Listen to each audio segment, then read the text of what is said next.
双语音标领航，注音阅读启蒙，叶兴阳有声读物。Every Man in His Humour by Ben Jonson. Introduction. The greatest of English dramatists except Shakespeare, the first literary dictator and poet laureate, a writer of verse, prose, satire, and criticism who most potently of all the men of his time affected the subsequent course of English letters. Such was Ben Jonson, and as such his strong personality assumes an interest to us almost unparalleled, at least in his age. Ben Jonson came of the stock that was centuries after to give to the world Thomas Carlyle. For Jonson's grandfather was of Annandale, over the Solway, whence he migrated to England.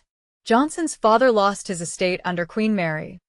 Having been cast into prison and forfeited, he entered the church, but died a month before his illustrious son was born, leaving his widow and child in poverty. Jonson's birthplace was Westminster, and the time of his birth early in 1573. He was thus nearly 10 years Shakespeare's junior, and less well off, if a trifle better born. But Jonson did not profit even by this slight advantage. His mother married beneath her, a wright or bricklayer, and Jonson was for a time apprentice to the trade. As a youth he attracted the attention of the famous antiquary, William Camden, then usher at Westminster School. And there the poet laid the solid foundations of his classical learning. Jonson always held Camden in veneration, acknowledging that to him he owed all that I am in arts, all that I know, and dedicating his first dramatic success, Every Man in His Humour, to him. It is doubtful whether Jonson ever went to either university, though Fuller says that he was statutably admitted into St. John's College, Cambridge. He tells us that he took no degree, but was later Master of Arts in both the universities, by their favour, not his study. When a mere youth Jonson enlisted as a soldier trailing his pike in Flanders in the protracted wars of William the Silent against the Spanish. Jonson was a large and raw-boned lad. He became by his own account in time exceedingly bulky.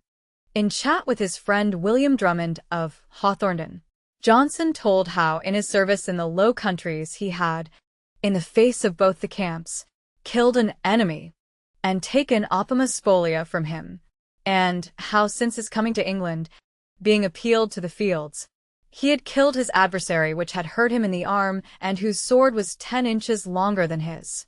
Jonson's reach may have made up for the lack of his sword. Certainly his prowess lost nothing in the telling.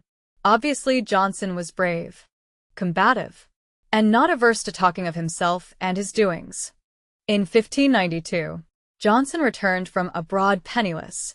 Soon after he married, almost as early and quite as imprudently as Shakespeare. He told Drummond curtly that his wife was a shrew, yet honest. For some years he lived apart from her in the household of Lord Albany. Yet two touching epitaphs among Jonson's epigrams, "On my first daughter," and "On my first son," attest the warmth of the poet's family affections. The daughter died in infancy, the son of the plague. Another son grew up to manhood, little credit to his father, whom he survived. We know nothing beyond this of Jonson's domestic life. How soon Jonson drifted into what we now call grandly the theatrical profession we do not know. In 1593 Marlowe made his tragic exit from life, and Greene, Shakespeare's other rival on the popular stage, had preceded Marlowe in an equally miserable death the year before. Shakespeare already had the running to himself. Jonson appears first in the employment of Philip Henslowe, the exploiter of several troops of players, manager, and father-in-law of the famous actor, Edward Allen, from entries in Henslowe's diary, a species of theatrical account book which has been handed down to us. We know that Jonson was connected with the Admiral's men, for he borrowed of Henslowe, July 28, 1597, paying back 3s. On the same day on account of his share in what is not altogether clear, while later, on December 3rd, of the same year, Henslowe advanced 20s to him upon a book which he showed the plot unto the company which he promised to deliver unto the company at Christmas next. In the next August, Johnson was in collaboration with Chettle and Porter in a play called Hot Anger Soon Cold. All this points to an association with Henslow of some duration, as no mere tyro would be thus paid in advance upon mere promise. From allusions in Decker's play, Satyromastics, it appears that Johnson, like Shakespeare, began life as an actor, and that he ambled in a leather pitch by a play wagon, taking at one time the part of Hieronymo in Kyd's famous play, The Spanish Tragedy. By the beginning of 1598, Johnson, though still in needy circumstances, had begun to receive recognition.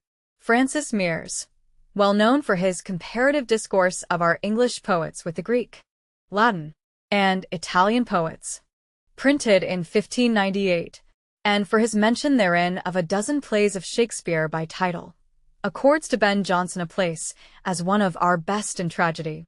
A matter of some surprise, as no known tragedy of Jonson from so early a date has come down to us. That Jonson was at work on tragedy, however, is proved by the entries in Henslow of at least 3 tragedies, now lost, in which he had a hand. These are Page of Plymouth, King Robert II of Scotland, and Richard Crookback. But all of these came later, on his return to Henslow, and range from August 1599 to June 1602. Returning to the autumn of 1598, an event now happened to sever for a time Jonson's relations with Henslow. In a letter to Allen, dated September 26th of that year, Henslow writes, "I have lost one of my company that hurteth me greatly, that is Gabriel Spencer. For he is slain in Hogsden Fields by the hands of Benjamin Jonson, bricklayer." The last word is perhaps Henslow's thrust at Jonson in his displeasure rather than a designation of his actual continuance at his trade up to this time. It is fair to Jonson to remark, however, that his adversary appears to have been a notorious fire-eater who had shortly before killed one Feake in a similar squabble. Dueling was a frequent occurrence of the time among gentlemen and the nobility. It was an imprudent breach of the peace on the part of a player. This duel is the one which Jonson described years after to Drummond, and for it Jonson was duly arraigned at Old Bailey, tried, and convicted. He was sent to prison, and such goods and chattels as he had were forfeited. It is a thought to give one pause that, but for the ancient law permitting convicted felons to plead, as it was called, the benefit of clergy, Jonson might have been hanged for this deed. The circumstance that the poet could read and write saved him, and he received only a brand of the letter T for Tyburn on his left thumb. While in jail, Jonson became a Roman Catholic, but he returned to the faith of the Church of England a dozen years later. On his release, in disgrace with Henslow and his former associates, Jonson offered his services as a playwright to Henslow's rivals, the Lord Chamberlain's Company, in which Shakespeare was a prominent shareholder. A tradition of long standing, though not susceptible of proof in a court of law, narrates that Jonson had submitted the manuscript of Every Man in His Humour to the Chamberlain's men and had received from the company a refusal. That Shakespeare called him back, read the play himself, and at once accepted it. Whether this story is true or not, certain it is that Every Man in His Humour was accepted by Shakespeare's company and acted for the first time in 1598, with Shakespeare taking a part. The evidence of this is contained in the list of actors prefixed to the comedy in the folio of Jonson's works, 1616. But it is a mistake to infer, because Shakespeare's name stands first in the list of actors and the elder Noel first in the dramatis personae, that Shakespeare took that particular part. The order of a list of Elizabethan players was generally that of their importance or priority as shareholders in the company, and seldom, if ever, corresponded to the list of characters. Every Man in His Humour was an immediate success, and with it Jonson's reputation as one of the leading dramatists of his time was established once and for all. This could have been by no means Jonson's earliest comedy, and we have just learned that he was already reputed one of our best in tragedy. Indeed, one of Jonson's extant comedies. The case is altered, but one never claimed by him or published as his, must certainly have preceded every man in his humor on the stage. The former play may be described as a comedy modeled on the Latin plays of Plautus. It combines, in fact, situations derived from the captivi and the aulularia of that dramatist. But the pretty story of the beggar maiden, Rachel, and her suitors, Jonson found not among the classics, but in the ideals of romantic love which Shakespeare had already popularized on the stage. Jonson never again produced so fresh and lovable a feminine personage as Rachel. Although in other respects the case is altered, is not a conspicuous play, and, save for the satirizing of Antony Munday in the person of Antonio Balladino and Gabriel Harvey as well, is perhaps the least characteristic of the comedies of Jonson. Every man in his humor, probably first acted late in the summer of 1598 and at the Curtain, is commonly regarded as an epoch-making play, and this view is not unjustified. As to plot, it tells little more than how an intercepted letter enabled a father to follow his supposedly studious son to London, and there observe his life with the gallants of the time. The real quality of this comedy is in its personages and in the theory upon which they are conceived. Ben Jonson had theories about poetry and the drama, and he was neither chary in talking of them nor in experimenting with them in his plays. This makes Jonson, like Dryden in his time, and Wordsworth much later, an author to reckon with, particularly when we remember that many of Jonson's notions came for a time definitely to prevail and to modify the whole trend of English poetry. First of all, Jonson was a classicist. That is, he believed in restraint and precedent in art in opposition to the prevalent ungoverned and irresponsible Renaissance spirit. Jonson believed that there was a professional way of doing things which might be reached by a study of the best examples. And he found these examples for the most part among the ancients. To confine our attention to the drama, Jonson objected to the amateurishness and haphazard nature of many contemporary plays, and set himself to do something different. And the first and most striking thing that he evolved was his conception and practice of the comedy of humors. As Jonson has been much misrepresented in this matter, let us quote his own words as to humor. A humor, according to Jonson, was a bias of disposition, a warp, so to speak, in character by which some one peculiar quality doth so possess a man, that it doth draw all his affects, his spirits, and his powers, in their confluxions, all to run one way. But continuing, Jonson is careful to add, but that a rook by wearing a pied feather, the cable hatband, or the three-piled ruff, a yard of shoe tie, or the Switzers, not on his French garters, should affect a humor. Oh, it is more than most ridiculous. Jonson's comedy of humors, in a word, conceived of stage personages on the basis of a ruling trait or passion, a notable simplification of actual life be it observed in passing. And, placing these typified traits in juxtaposition in their conflict and contrast, struck the spark of comedy. Downright, as his name indicates, is a plain squire. Bobadil's humor is that of the braggart who is incidentally, and with delightfully comic effect, a coward. Brainworm's humor is the finding out of things to the end of fooling everybody. Of course he is fooled in the end himself. But it was not Jonson's theories alone that made the success of Every Man in His Humor. The play is admirably written, and each character is vividly conceived, and with a firm touch based on observation of the men of the London of the day. Jonson was neither in this, his first great comedy, nor in any other play that he wrote, a supine classicist, urging that English drama return to a slavish adherence to classical conditions. He says as to the laws of the old comedy, meaning by laws, such matters as the unities of time and place, and the use of chorus. I see not then, but we should enjoy the same license, or free power to illustrate and heighten our invention as they, the ancients, did, and not be tied to those strict and regular forms which the niceness of a few, who are nothing but form, would thrust upon us. Every Man in His Humor is written in prose, a novel practice which Jonson had of his predecessor in comedy, John Lyly. Even the word humor seems to have been employed in the Johnsonian sense by Chapman before Johnson's use of it. Indeed. The comedy of humors itself is only a heightened variety of the comedy of manners which represents life, viewed at a satirical angle, and is the oldest and most persistent species of comedy in the language.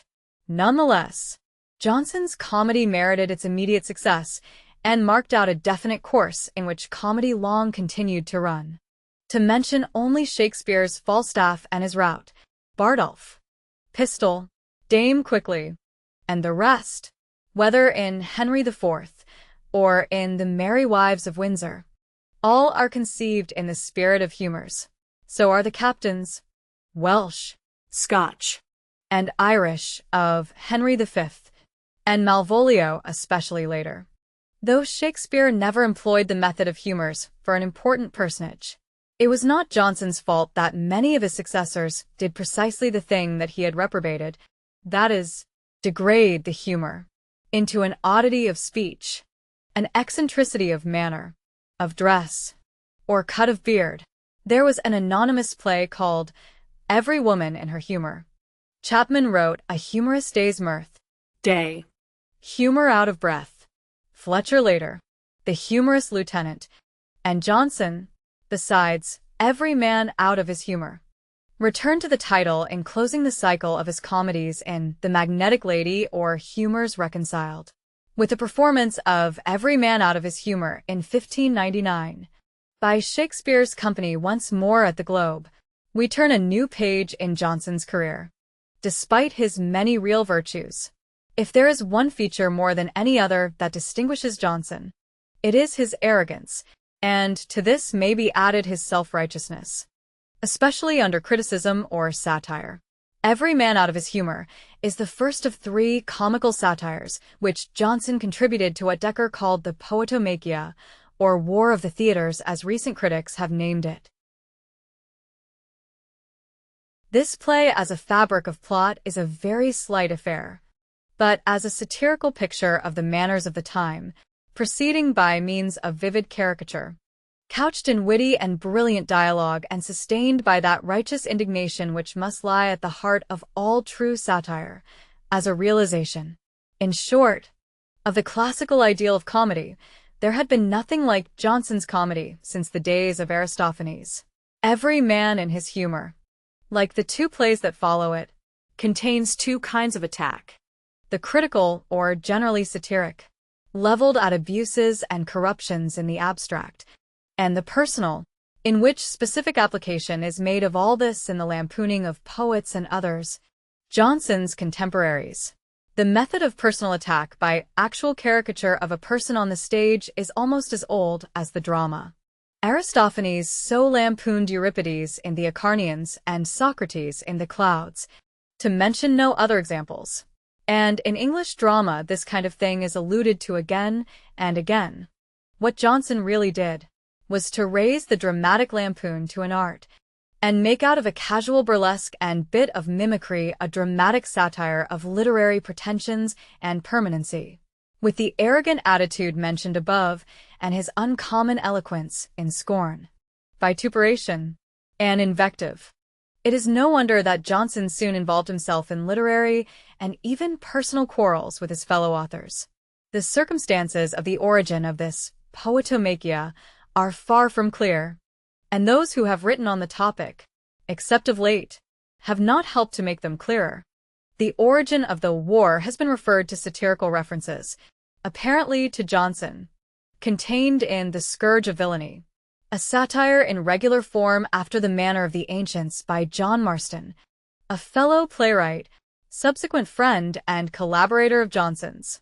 On the other hand, epigrams of Johnson have been discovered, 49, 68, and 100, variously charging playwright, reasonably identified with Marston, with scurrility, cowardice, and plagiarism, though the dates of the epigrams cannot be ascertained with certainty.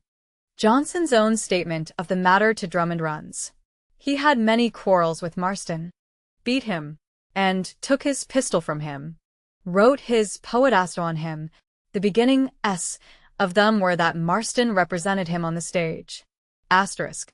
Footnote: The best account of this whole subject is to be found in the edition of Poetaster and Satyromasterix by J. H. Penniman in Bell's Lettres series shortly to appear. See also his earlier work, The War of the Theatres, 1892, and the excellent contributions to the subject by H.C. Hart in Notes and Queries, and in his edition of Johnson, 1906. Here at least we are on certain ground, and the principles of the quarrel are known. Histriomastix, a play revised by Marston in 1598, has been regarded as the one in which Johnson was thus represented on the stage. Although the personage in question, Chrysogonus, a poet, satirist, and translator, poor but proud, and contemptuous of the common herd, seems rather a complimentary portrait of Johnson than a caricature.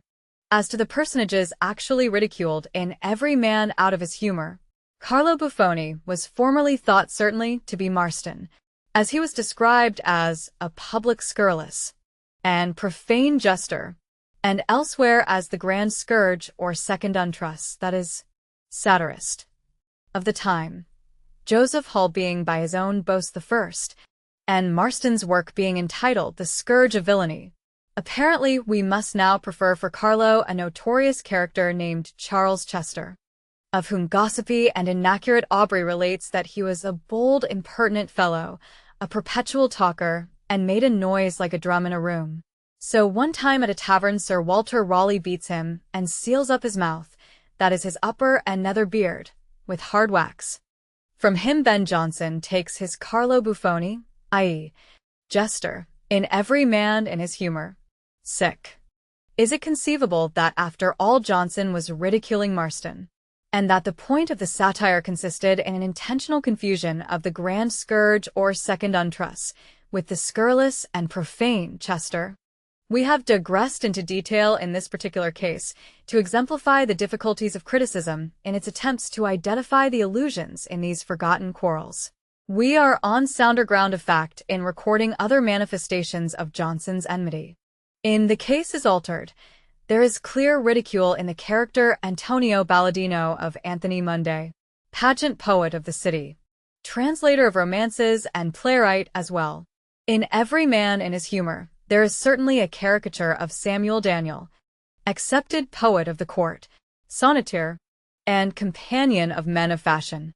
These men held recognized positions to which Johnson felt his talents better entitled him. They were hence to him his natural enemies. It seems almost certain that he pursued both in the personages of his satire, through Every Man Out of His Humour and Cynthia's Revels, Daniel under the characters Fastidious Brisk and Hedon, Munday as Puntarvolo and Amorphous. But in these last we venture on quagmire once more. Johnson's literary rivalry of Daniel is traceable again and again. In the entertainments that welcomed King James on his way to London, in the masques at court, and in the pastoral drama. As to Johnson's personal ambitions with respect to these two men, it is notable that he became not pageant poet, but chronologer to the city of London, and that, on the accession of the new king, he came soon to triumph over Daniel as the accepted entertainer of royalty. Cynthia's Revels, the second comical satire, was acted in 1600, and, as a play, is even more lengthy, elaborate, and impossible than Every Man Out of His Humour. Here personal satire seems to have absorbed everything, and while much of the caricature is admirable, especially in the detail of witty and trenchantly satirical dialogue, the central idea of a fountain of self-love is not very well carried out, and the persons revert at times to abstractions, the action to allegory. It adds to our wonder that this difficult drama should have been acted by the children of Queen Elizabeth's chapel, among them Nathaniel Field, with whom Johnson read Horace and Martial, and whom he taught later how to make plays. Another of these precocious little actors was Salathiel Pavey, who died before he was 13, already famed for taking the parts of old men. Him Johnson immortalized in one of the sweetest of his epitaphs. An interesting sidelight is this on the character of this redoubtable and rugged satirist. that he should thus have befriended and tenderly remembered these little theatrical waifs, some of whom, as we know, had been literally kidnapped to be pressed into the service of the theater and whipped to the conning of their difficult parts. To the caricature of Daniel and Monday in Cynthia's revels must be added Aeneid's impudence. Here assuredly Marston, and Asotus, the prodigal, interpreted as Lodge or, more perilously, Raleigh, Crites, like Asper Massillent in Every Man Out of His Humour, is Johnson's self-complacent portrait of himself, the just, wholly admirable, and judicious scholar, holding his head high above the pack of the yelping curs of envy and detraction, but careless of their puny attacks on his perfections with only too mindful a neglect. The third and last of the comical satires is Poetaster, acted, once more, by the children of the chapel in 1601, and Johnson's only avowed contribution to the fray. According to the author's own account, this play was written in 15 weeks on a report that his enemies had entrusted to Dekker the preparation of Satyromastics, the untrussing of the humorous poet, a dramatic attack upon himself. In this attempt to forestall his enemies Johnson succeeded, and Poetaster was an immediate and deserved success. While hardly more closely knit in structure than its earlier companion pieces, Poetaster is planned to lead up to the ludicrous final scene in which, after a device borrowed from the Lexiphanes of Lucian, the offending Poetaster, Marston Crispinus, is made to throw up the difficult words with which he had overburdened his stomach as well as overlarded his vocabulary. In the end, Crispinus, with his fellow, Dekker Demetrius, is bound over to keep the peace and never thenceforward malign. Traduce.